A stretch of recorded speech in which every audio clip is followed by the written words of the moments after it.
Oke, Assalamualaikum warahmatullahi wabarakatuh. Perkenalkan, nama saya Tubagus Junaidi dari program Bisnis Digital Universitas Pelita Bangsa. Saya dari kelas BD 24C01. Di sini saya ingin menjelaskan untuk tugas UAS Etika Bisnis, yaitu untuk mempresentasikan sebuah PPT yang berjudul Hak Pekerja dan Etika Bisnis dalam Krisis Industri Tekstil di Indonesia. Berikut ini merupakan sebuah sumber berita resmi yang saya jumpai dalam sebuah artikel, yaitu di antaranya ada CNBC, ada Kompas, ada Tempo, dan Bisnis.com. Kita lanjut pada pembahasan kondisi sektor tekstil dan garmen.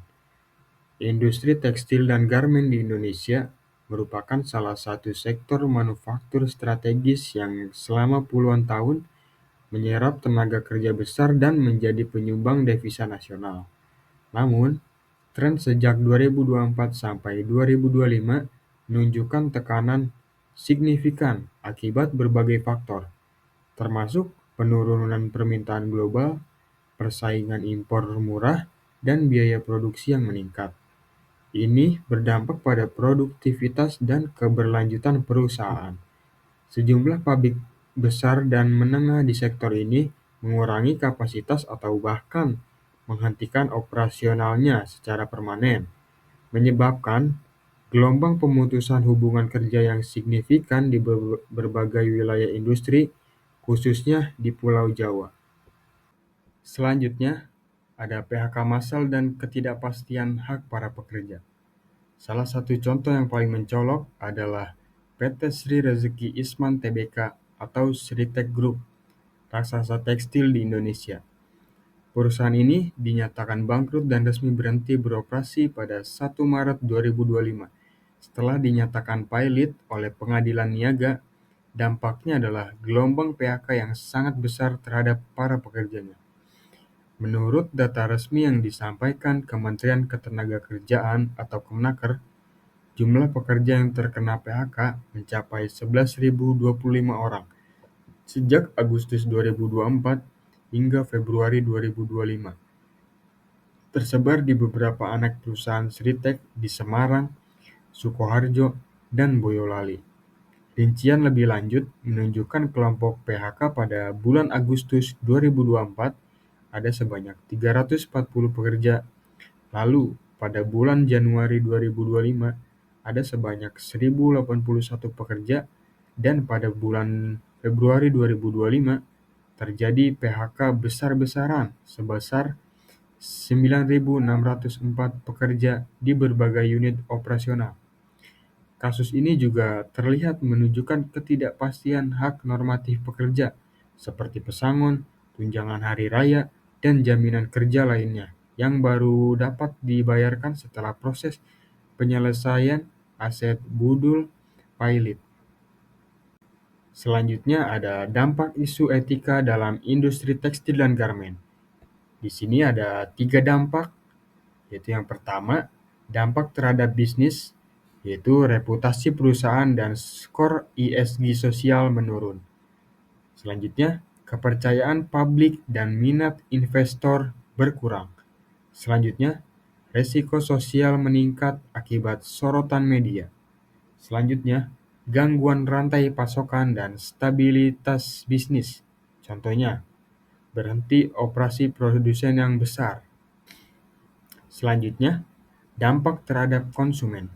Yang pertama itu konsumen makin peduli etika dan keberlanjutan. Lalu seterusnya, isu PHK massal menurunkan citra merek.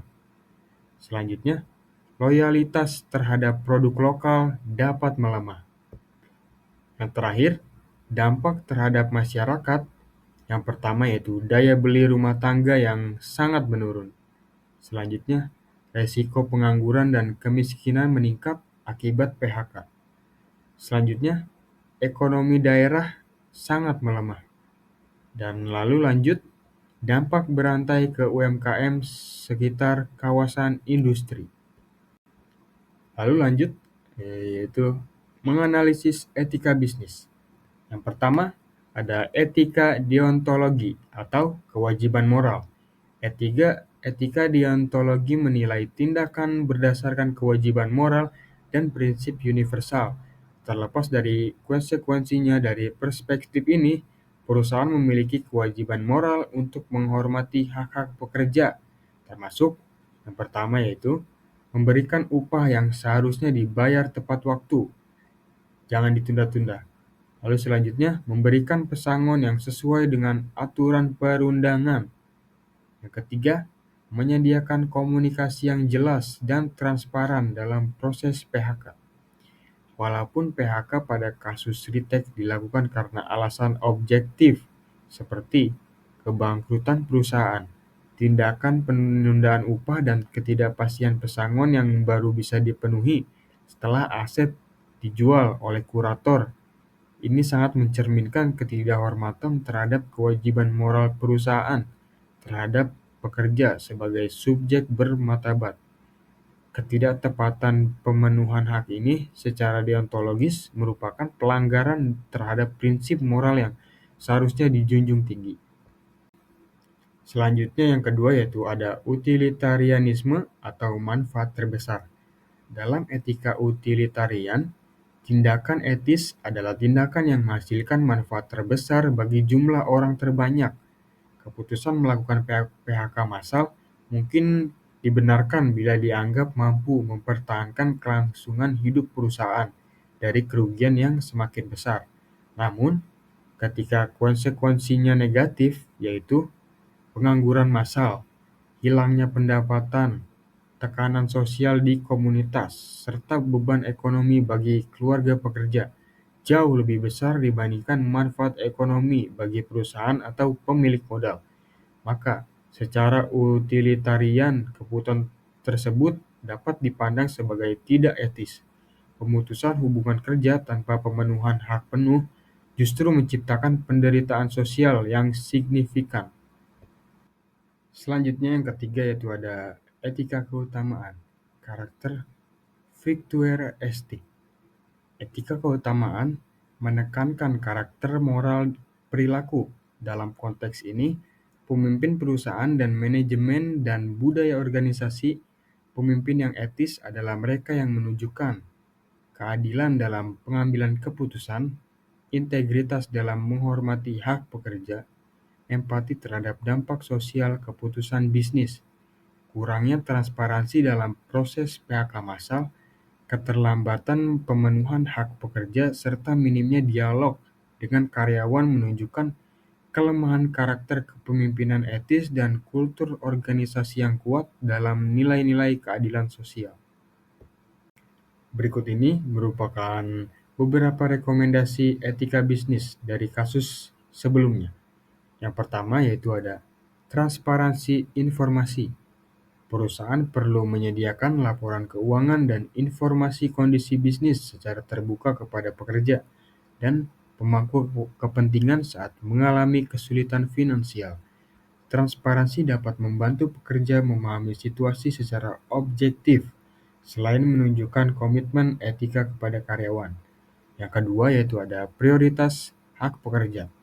Perusahaan harus memastikan pemenuhan hak pekerja terlebih dahulu, termasuk pesangon, THR, dan jaminan sosial. Bahkan dalam situasi kesulitan finansial atau kebangkrutan, ini bisa dicapai melalui sistem cadangan dana pesangon atau jaminan sosial yang kuat. Yang ketiga ada program transisi kerja. Pemerintah dan perusahaan dapat bekerja sama menyediakan program reskilling atau pelatihan ulang, serta fasilitas penempatan kerja baru bagi pekerja yang terdampak PHK. Yang keempat, ada penguatan regulasi ketenagakerjaan. Pemerintah perlu memperkuat perlindungan hukum terhadap pekerja dengan kebijakan yang memaksa perusahaan menghormati hak normatif pekerja, termasuk mekanisme penyelesaian hak yang adil dalam kasus kebangkrutan perusahaan. Yang terakhir, perbaikan daya saing industri. Untuk mengurangi tekanan kompetitif yang menyebabkan penutupan pabrik, pemerintah dan sektor industri perlu meningkatkan daya saing melalui inovasi, kebijakan perdagangan yang adil, dan dukungan bagi industri lokal. Oke, kesimpulan sebelum penutup, Fenomena PHK massal, penundaan upah, dan ketidakpastian pesangon di industri tekstil dan garmen Indonesia, terutama di kasus Ritek, bukan hanya persoalan ekonomi dan hukum, tetapi juga menimbulkan persoalan etika bisnis yang mendalam.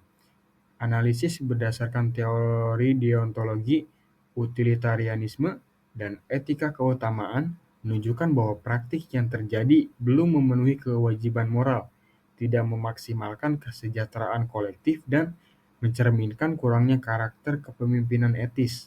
Dengan menerapkan rekomendasi di atas, perusahaan dan pemangku kepentingan dapat lebih menghormati hak pekerja, meningkatkan tanggung jawab sosial, dan membangun sektor manufaktur yang etis serta berkelanjutan. Mungkin cukup sekian presentasi dari saya. Kurang lebihnya mohon maaf. Assalamualaikum warahmatullahi wabarakatuh.